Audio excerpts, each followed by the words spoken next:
The funeral service for their father had finally ended, leaving a heavy silence over the asphalt.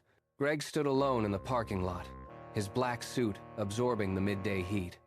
He watched the cars slowly filter out, but his eyes were fixed on a single Toyota idling across the lot. Inside, Danny sat behind the glass. He had stayed in that car for the entire service, a ghost at his own father's goodbye. Through the windshield, Greg could see Danny's black tie and his white-knuckled grip on the steering wheel. Greg knew the rhythm of their Cold War. If he moved toward his own vehicle, the Toyota would roar to life, and Danny would vanish again. They wouldn't share a space until the next death in the family. So, Greg began to walk. He had no speech prepared. He had 23 years to write one.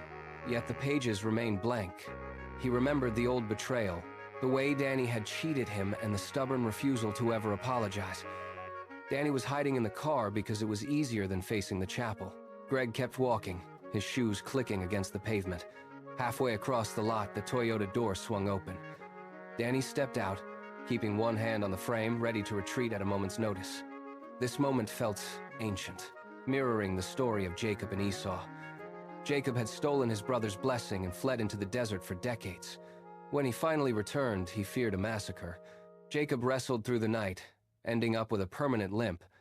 But when he looked up, he saw Esau. The ancient text says Esau ran to meet him and they wept together. No grand apology was recorded.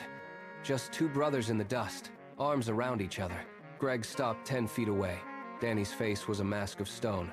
"Danny," Greg said. "Greg," his brother replied. The silence between them stretched like a canyon.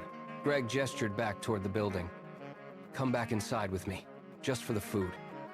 Danny stared at him for a long beat, then finally clicked the car door shut. They turned and walked back across the lot together. There was no embrace, no sudden fix for 23 years of hurt, but they were moving in the same direction.